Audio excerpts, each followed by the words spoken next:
It's been a long while since I have talked about Sonic, especially since I have become more interested in Sega's other properties. Back in 2021, I talked about Night of the Werehog, a charming little short film that was made to promote Sonic Unleashed, which, funny enough, I talked about how they didn't make a short like it, only for them to make a pseudo-sequel short. And it was actually pretty funny and charming, although the Ghost Children raised so many questions. However, we're here to talk about an actual Sonic game, specifically in their story department, as it helps set him apart from his equally iconic competitor, Mario. As Sonic games began to transition into 3D, the stories became a little more of a priority. Rather than stopping Eggman from doing literally anything, Sonic and friends now prevent a literal god from unleashing his centuries of bottled-up wrath onto the world. They uncover a space-based and weapon hybrid that holds two super life forms created by the grandfather of their arch-nemesis. They even raise and bond with a robot that is actually also a super weapon, which he becomes one and Sonic is forced to destroy him. Wait, what? Ever since the Dreamcast days, Sonic has always had more unique stories, even if some of them take a simpler approach. However, after the Dark Era, there was a significant change to Sonic. Sonic games had new writers, Kevin Pontak and Warren Graff. Their Sonic stories went for more on the light-hearted side, having more simple narratives and relying more on comedy. This is what we like to call the meta era of Sonic, which goes from Sonic Colors to Team Sonic Racing. This era of Sonic has been highly criticized for the more simplistic, more kid-friendly stories, as beforehand, Sonic appealed to both kids and older audiences, which is one of the big criticisms for Sonic Prime, but that's a story for another day. The most egregious example goes to the 2013 game Sonic Lost World, one of the more notorious Sonic games, due to the fact it tries to be like Mario and fails completely, which doesn't help because that game had a lot of Mario developers in it, and it was also a Wii U exclusive. Of course, another major reason is the plot is considered as one of the worst in the series. How is it the worst of the worst, though? Well, I have boiled it down to a few reasons. However, we will get to those in a little bit. Join me as we take a dive into an analysis of Sonic Lost World's story. After all, I would like to pull a Shafrillas and talk about the positives. There were a few portions of the story I did like, such as Sonic's character. It's a nice idea for Sonic to come to terms with the fact he made a mistake and now the world's in danger as a consequence. I do like his brotherly side as well. He genuinely shows care to Tails and becomes angry after the Deadly Six captures him. Granted, these ideas are underdeveloped, and Sonic is never given proper time to process Tails getting captured. But these are very nice details. Another thing I really liked was Orbot and Cubot. They actually suit the comedic tone of the game from the way they interact with each other and other characters. They're fine for the Sonic trope of Eggman's comedic relief robot sidekicks. Good to know that they're still here today. I also like the voiceover work. Except for Sonic. He just sounds like a middle schooler when he's supposed to be older. And of course, that's the fault of the direction. Besides that, everyone else is pretty good. I actually miss Kate Higgins as Tails, although Colleen is perfect for the role, and I also really like her. Kate is pretty underrated as she also suits the character. She was just gone from the role too soon, and now she voices Pauline, which I think is pretty funny. An example would be Zaz's VA, Liam O'Brien, who would later voice Infinite in Sonic Forces. Oh yeah, this cutscene was pretty funny. Now I have to reapply a whole new coat. Oh my gosh, are you serious? I am so sorry. Well, in that case... Oh no, what I meant to say is, I'm so sorry that you have nothing more important to do in life. Well, those were all my positives. Now let's really dive into what makes this game's story bad. Starting with the concepts that, for some reason, they never explain. I'll be real for a minute. You would just boot up the game and there are already questions being raised. Well, at least, not this skirmish here, just the usual shenanigans of Sonic refusing to pay his taxes to Eggman. Wait, wrong script. Here we go. Just the usual shenanigans of Sonic saving critters from Eggman. After Eggman goes for a cheap shot, Sonic and Tails find a strange new world. Tails refers to it as the Lost Hex. Now, obviously, it's a priority to land before any further elaboration. However, It's never really brought up how Tails knows what this place is. We don't get any significant information about this lost hex, either if Tails knows about it or not. All we get is, look, it's the lost hex, and that's it. Afterwards, we are introduced to Eggman as he shows a new group of people how to create a robot army. Transformation 101. Bunnies to badniks. Oh my god, guys, he said the thing! Bunnies to badniks, to badniks, to bunnies to Denver. Then we are introduced to our new villains, the Deadly Six. While they do explain that Eggman conquered, in quotations, the Deadly Six, however, they don't explain where Eggman discovered the lost hex and how he found them. Heck, we don't even know how he managed to construct multiple military factories on this lost hex. After a few run-ins with the Zeti, we discovered that Eggman uses a conch to keep them in check. However, this does leave more questions than answers. How did Eggman find this conch? How did he figure out how to use it against the Zeti? Another thing we learned is that Eggman has a gaming PC whose processors are so strong it actually sucks up the world's energy. After some more skirmishes with the Zeti, Sonic sends the conch to the Shadow Realm. Eggman scolds him because it was the only thing keeping them in line. The Zeti managed to take control of Eggman's machines and they all skedaddle it out of there. In the next cutscene afterward, Eggman explains that the Zeti can control magnetic fields, which allows them to take control of Eggman's machines. Now I may be nitpicky with this one, but how did Eggman discover these powers while discovering the Zeti? It seems that a lot of these questions mainly stem from a lack of in-depth explanation, or a decent dose of exposition. They have these pretty decent ideas that all line up for the lore of the game. Whether they didn't have the time to flesh it out or a matter of pure laziness is probably the case. Now, I could criticize the world building of the game for this same reason, however, those mainly come from gameplay, and we are only here to critique the story. Speaking of the story, similar to how it's inconsistent with explaining its concepts, it's also inconsistent with its tone as well. So let's discuss that right now.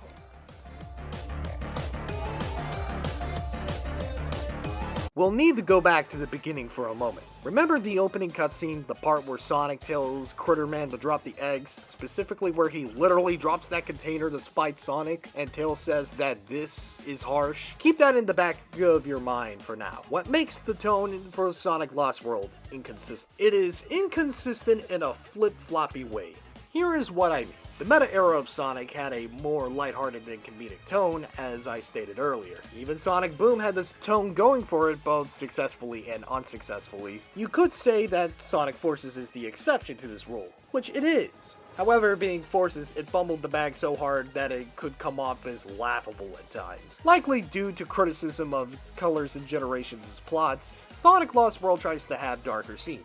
The problem being, it tries to have its cake and eat it too. We could go from playground insults like Baldy McNosehair to incredibly macabre threats like you're going home in a box. I think there is one cutscene in particular that perfectly sums it up. It's right after Sonic clears some levels in the frozen casino factory world, where he makes a cringy pun and has no shame in admitting it was a pun. Suddenly, Zavok and Zaz contact them, telling them the world is dying from all the energy they're draining. Eggman then gives the Zeti some very colorful threats, wanting to burn their worlds and destroy everything they hold dear, and eating their hearts. After shattering a whole wall to pieces, he even states he wants to strangle them as well. Here we see the perfect display of the 50-50 tone. We go from a bad attempt at humor to probably one of the most obnoxiously violent threats to come out of Eggman. Sonic even calls him out on this in the cutscene right afterwards. Like, I get it, he's a villain. This is pretty in character for him. Like, this is the guy who nearly blew up the moon, split the world into pieces, and even unleashed a god of destruction. The problem being that this is Sonic Lost World we're dealing with here. The game has twice the childishness as its predecessors, so these threats of violence in this elementary school plotline comes off as dark for the sake of it. This consistent inconsistency carries over to past the halfway point of the story. Right after Tails gets accidentally captured, there are even higher stakes as Tails is under the threat of being turned into a robot. We go from Zavok taunting Sonic with the situation, and the next we treat it like it's a haha funny joke. The earlier examples especially ask the question, who is this made for? You get all of these second grade roasts one cutscene, while the next you get these sort of graphic yet still violent dialogue exchanges the next. It really feels like the writers realized that nobody really likes the scripts to be filled with Nickelodeon level jokes. Then they panicked and added these borderline death threats for the sake of it, being dark and edgy like the older games. Well, that doesn't really matter, because there is one thing they're consistent with. It's with how boring each of the Deadly Six are. Yeah, if you're around in the Sonic community, it's no surprise that the Deadly Six are pretty low on the Sonic villain scale. What doesn't help is that Zavok and sometimes Zad would be brought back as spin-off fodder, minus forces where Zavok is literally the first boss. Well, at the very least, they were spin-off games and like one other main series game. But still. However, there are a few good reasons for why that is. It's not very subtle, just like their personalities. Basically, all of the members of the Deadly Six are one-note cartoon stereotypes. Zaz is the crazy guy, Zomnom is the dumb fatso, Zik is Master Shifu minus any depth and iconic cynicism, and all you get is a wise old man. Xena is just a sexist interpretation of a girl. Zor is literally just emo. And Zavok is the big strong guy who's a little better than the rest just from design and voice. Even if the design makes him look like a knockoff Bowser. By the way, is it just me, or did Sega try to humor us with this claim by pitting Bowser against Zavok in the Rio 2016 Olympic Games opening cutscene? Is that just me? If you don't believe me that these guys have one-note traits, then you should see some of their dialogue. Time for some revenge! Right, Master? Correct. Revenge is a dish best served cold. Oh man, now you made me hungry! Let's hurry up and destroy him! Another problem is nothing interesting is done with them and none of their characters are expanded upon. They're barely threatening as well because a lot of their personalities are played for laughs. This continues even after they get a hold of Eggman's machine. Which is why I like Zavok a little more, because he actually interacts with other members, especially Zeke, and actually takes it seriously. He has a lot of threatening dialogue delivered nicely by Travis Willingham. I also like his interaction with Sonic, where he taunts him on the fact that he captured his friend and his world is dying. I guess as the leader of the Deadly Six, he has slightly more importance, but that doesn't mean the others can't get a slice of that pie as well. To conclude, the Deadly Six, except for maybe Zavok, are boring villains as they have one-note personalities and very little development beyond that. It's no wonder they've been nothing but spin-off fodder.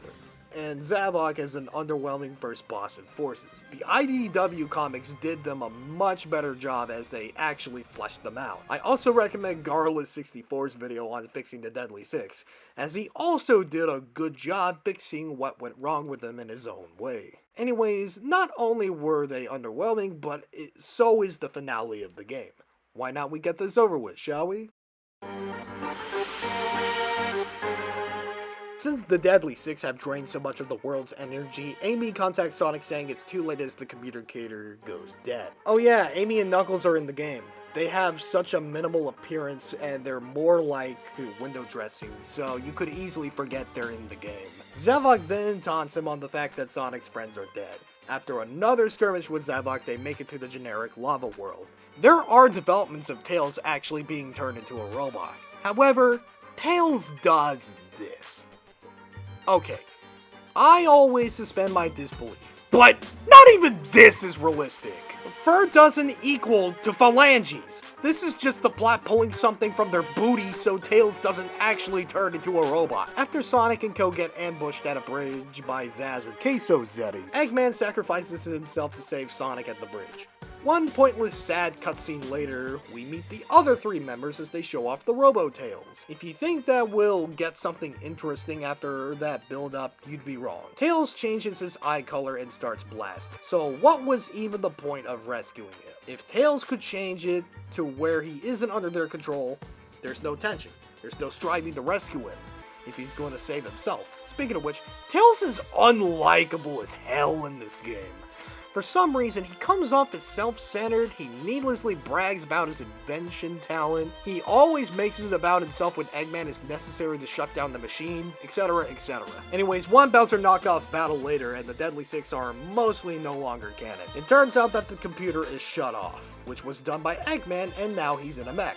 Oh boy, who could have seen that coming? One Nego Wisp Armor knockoff fight later, and Tails somehow manages to make the machine reverse the machine's damage. Eggman runs off and flies on a jetpack, only for it to not work because Sonic ripped out the exhaust hose. Basically, Sonic murders Eggman, and after returning the world's energy, they head back home and Sonic just chills. The end. Oh yeah, Eggman's not actually dead, and his mustache gets nipped in half by a bunny. Yeah, this was a rather lukewarm finale. The Tails robot shenanigans get thrown out of the window as soon as it finally appears. Eggman betraying Sonic and Tails was predictable, and the Deadly Six have an odd final confrontation that is almost Mario-esque. Which goes for the rest of the game, but that's besides the point. I watched the Japanese version of the cutscenes, and I would like to list some notable differences from both versions. I would like for you guys to know that the Japanese version has the same story as the English version, therefore it shares the same flaws with the English version. However, the dialogue is the main highlight, as some cutscenes are drastically different from the English version. For one, the main characters are much more likable. Tails isn't whiny and is much more sympathetic, and Eggman isn't a flat-out genocidal maniac here. There is some explanation to how Eggman found the Deadly Six, claiming that he awakened them, as opposed to the English version saying that he honed their abilities. Speaking of which, some of the Deadly Six members are a little different. Zaz is much more aggressive in the Japanese version, perfectly reflected by his voice actor, and the fact that one of the cutscenes he tells Eggman to go to hell. I'm not kidding. Here, let me play the clip.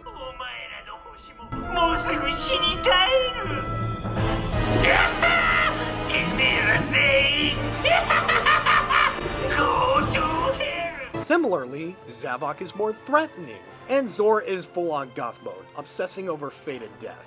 I will even admit that the voice acting here is much better, and there's a much better voice direction. There's not much here, but overall, this is the superior version.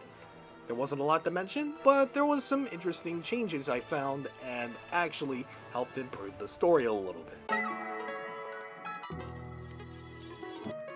So, now we have gathered all of the reasons why Sonic Lost World's story was bad. It is time to ask the million-dollar question. Is it the worst Sonic story? And to answer that, well, that's a bit of a difficult question to answer. Comparing it with other games during this time, yeah, this is probably the worst. At least Colors explained its concepts and had the tone consistent. Generations didn't have anything to ruin as the plot was pretty basic to begin with. Forces did have character assassination and wasted the potential of its premise. However, it also had a consistent tone and somewhat explained their concepts. Sonic Lost World has its own fair share of problems, but has none of these redeeming qualities. I think it is probably the worst Sonic story to date. It does little to no explanation of the concepts it introduces, the tone in the dialogue can go from Illumination-esque to threats of war crimes, it has the worst villains in the entire Sonic Rogues gallery, and lastly, it has the most predictable, low-stakes finale in any Sonic game. You know, it's kinda sad. This game's story actually would have been interesting with these problems remedied. Sure, it is pretty simple, but it would be a decent story. Once again, watch Garrulous64's video, as it, in my opinion, is one of the best ways to remedy this story. However, I would like to believe that Sonic stories are now in somewhat good hands. While Ian Flynn isn't a perfect writer by any means, I do think that he does the job much better. Sure, Frontiers' story was heavily backed up by character interactions and references to past Sonic games, even to the point where it just becomes Family Guy-esque, but I think it was utilized really well and felt compelling.